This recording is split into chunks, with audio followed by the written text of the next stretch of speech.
promises to Abraham. Now the Lord had said to Abraham, "Get out of your country, from your family, and from your father's house, to a land that I will show you. I will make you a great nation. I will bless you, and make your name great, and you shall be a blessing. I will bless those who bless you, and I will curse those who curse you. And in you all the families of the earth shall be blessed." So Abraham departed as the Lord had spoken to him, and Lot went with him.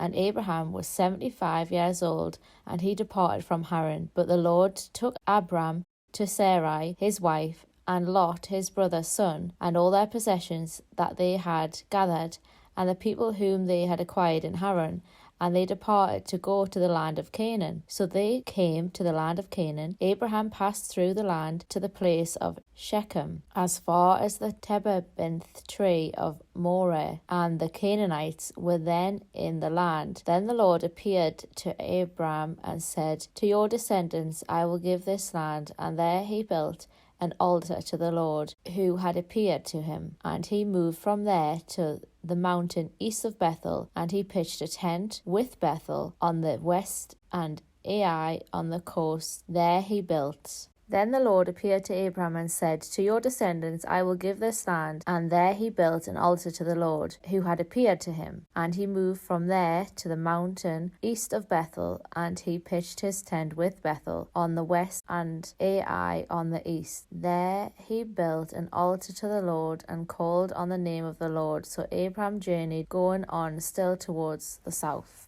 Now there was a famine in the land, and Abraham went down to Egypt to dwell there, for the famine was severe in the land. And it came to pass, when he was close to entering Egypt, that he said to Sarai his wife, "Indeed, I know you are a woman of beautiful countenance.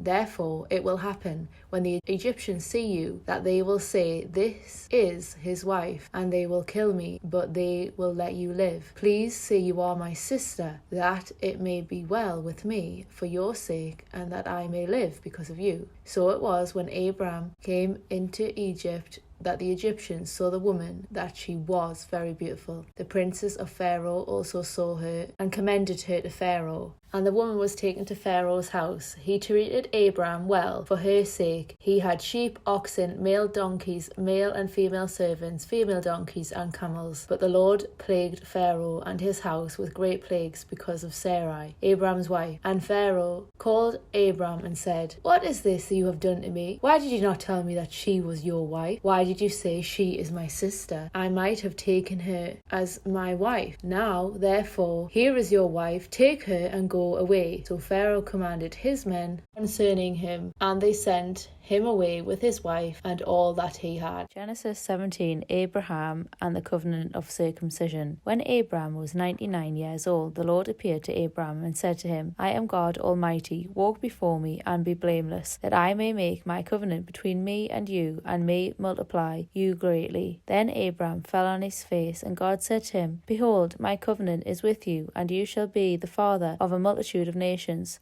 No longer shall your name be called Abram, but your name shall be Abraham, for I made you the father of a multitude of nations. I will make you exceedingly fruitful, and I will make you into nations, and kings shall come from you. And I will establish my covenant between me and you and your offspring after you throughout their generations, for an everlasting covenant, to be God to you and to your offspring after you.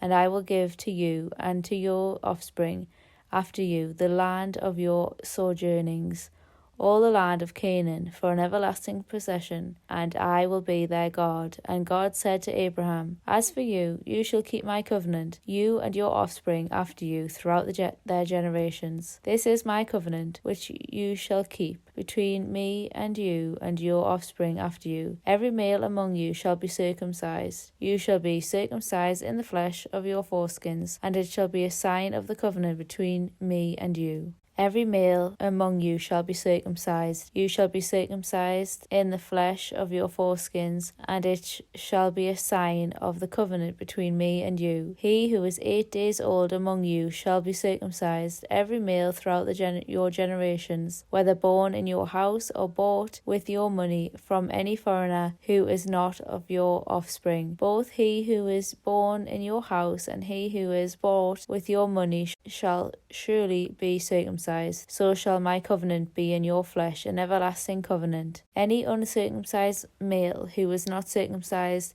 in the flesh of his foreskin shall be cut off from his people. He has broken my covenant.